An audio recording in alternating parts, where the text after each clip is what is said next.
Friends, എല്ലാവർക്കും പുതിയൊരു എപ്പിസോഡിലേക്ക് സ്വാഗതം. ഇന്ന് ഞാൻ വന്നിട്ടുള്ളത് വെറും 3 ഇൻഗ്രീഡിയൻസ് വെച്ചിട്ട് നമുക്ക് പെട്ടെന്ന് തന്നെ ഉണ്ടാക്കിയെടുക്കാൻ പറ്റിയ ഒരു സൂപ്പർ ടേസ്റ്റി ഡെസേർട്ടിൻ്റെ റെസിപ്പി ആയിട്ടാണ്. അപ്പോൾ നമുക്ക് വേഗം തന്നെ ആ വീഡിയോയിലേക്ക് പോകാം. അതിനായിട്ട് ഞാനിവിടെ ഒരു പാനിലേക്ക് 1 കപ്പ് തൊലിയൊക്കെ കളഞ്ഞിട്ടുള്ള 1 കപ്പ് കപ്പലണ്ടി എടുക്കുന്നുണ്ട് കേട്ടോ. അതിലേക്ക് ഞാൻ ചൂടാക്കിയ 2 കപ്പ് പാലാണ് ഒഴിച്ചു കൊടുക്കുന്നത്. ചൂട് പാല് തന്നെ ഒഴിക്കാനായിട്ട് ശ്രദ്ധിക്കണേ. ഇനി ഇതിൻ്റെ ചൂട് നന്നായിട്ട് പോകുന്നത് വരെ നമുക്കൊന്ന് വെയിറ്റ് ചെയ്യാം. അപ്പോഴത്തേക്കും നമ്മുടെ കപ്പലണ്ടിയൊക്കെ നല്ല സോക്കായിട്ട് കിട്ടിക്കോളും. അപ്പോൾ ആ നേരത്തിന് ഞാൻ ഇതുപോലെ ഒരു ബൗളിലേക്ക് ലേശം എണ്ണ ഒഴിച്ചിട്ട് ഇതുപോലെ എല്ലാ ഭാഗത്തേക്കും ആക്കി വയ്ക്കാം കേട്ടോ. ഇപ്പോൾ പാലിൻ്റെ ചൂടൊക്കെ നന്നായിട്ട് മാറിയിട്ടുണ്ട്. ഇനി ഞാൻ ഇതുപോലെ ഒരു മിക്സി ജാറിലേക്ക് ഇത് മുഴുവനായിട്ട് ഇട്ട് കൊടുക്കുകയാണ് കേട്ടോ. ഇത് ഇനി നമുക്ക് നന്നായിട്ടൊന്ന് അരച്ചെടുത്തിട്ട് വരാം. നന്നായിട്ട് അരയണേ. ചെറിയ 1-2 ഒക്കെ അരയാതെ കിടന്നാലും കുഴപ്പമൊന്നുമില്ല. എന്നാലും മാക്സിമം നന്നായിട്ട് തന്നെ അരയ്ക്കാനായിട്ട് ശ്രദ്ധിക്കാം.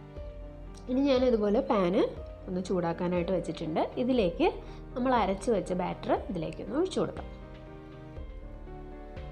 ഇനി ഇത് നന്നായിട്ട് തന്നെ ഇളക്കി കൊടുത്തുകൊണ്ടിരിക്കണം. ഒരിക്കലും കൈ എടുക്കാണ്ട് തന്നെ ഇളക്കാനായിട്ട് ശ്രദ്ധിക്കണം കേട്ടോ.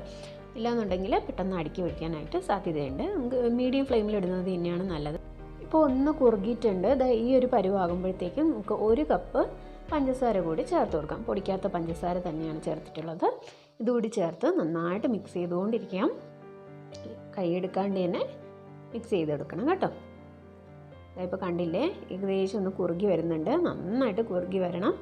പാനിൽ ഒട്ടിപ്പിടിക്കാത്ത പരുവാകുന്നത് വരെ നമുക്കിത് ഇളക്കി കൊടുത്തുകൊണ്ട് തന്നെ ഇരിക്കണം. ഇപ്പോൾ കണ്ടില്ലേ, കുറേ കൂടി കുറുകിയിട്ടുണ്ട്. ഇത് പോരാ, നന്നായിട്ട് തന്നെ നമുക്കിനി കുറച്ചുകൂടി കുറുക്കാനുണ്ട്. അതുവരെയും നമുക്ക് ഇതുപോലെ തന്നെ മിക്സ് ചെയ്ത് കൊടുക്കാം. കണ്ടോ, ഈ പരുവത്തിനാണ് നമുക്ക് വേണ്ടത്. ഇപ്പോൾ പാനിലൊട്ടും ഒട്ടിപ്പിടിക്കുന്നില്ല. ഇതുപോലെയാണ് നമുക്ക് വേണ്ടത്. അപ്പോൾ നമ്മുടെ ബാറ്റർ ഇവിടെ റെഡി ആയിരിക്കുകയാണ്. ഇനി നമ്മൾ നേരത്തെ എണ്ണയ്ക്ക് തേച്ച് മാറ്റി വെച്ചിരുന്ന ബൗളിലേക്ക് ഞാനിത് ഒഴിച്ചു കൊടുക്കുകയാണ്. ഇനി നമുക്കിതൊന്ന് ഒരു സ്പാച്ചിൽ വെച്ചിട്ടോ എന്തെങ്കിലും വെച്ചിട്ട് നൈഫ് വെച്ചിട്ടോ നമുക്കിതൊന്ന് സെറ്റ് ചെയ്ത് ലെവലാക്കി കൊടുക്കാം.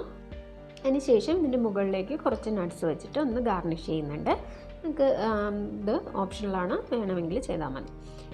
അപ്പോൾ നമ്മുടെ സൂപ്പർ ടേസ്റ്റി ഡെസേർട്ട് ഇവിടെ റെഡി ആയിരിക്കുകയാണ്. അപ്പോൾ ഇതിൻ്റെ ചൂട് കംപ്ലീറ്റ് പോകാനായിട്ട് ഞാനിനി മാറ്റി വയ്ക്കുകയാണ്. ഫ്രിഡ്ജിൽ വെക്കണമെന്നില്ല കേട്ടോ. പുറത്തിരുന്നാൽ തന്നെ അത് കറക്റ്റായിട്ട് തന്നെ നമുക്ക് സെറ്റായി കിട്ടും. 3 ഇൻഗ്രീഡിയൻസ് മാത്രം മതി നമുക്ക് ഇത് ഉണ്ടാക്കിയെടുക്കാനായിട്ട്. അപ്പോൾ എല്ലാവരും ട്രൈ ചെയ്ത് നോക്കണം. എന്നിട്ട് അഭിപ്രായങ്ങൾ കമൻറ്റിൽ അറിയിക്കാൻ മറക്കരുത്. സബ്സ്ക്രൈബ് ചെയ്യാത്ത ആരെങ്കിലും ഉണ്ടെങ്കിൽ ഒന്ന് സബ്സ്ക്രൈബ് ചെയ്തേക്കണേ. Thank you for watching.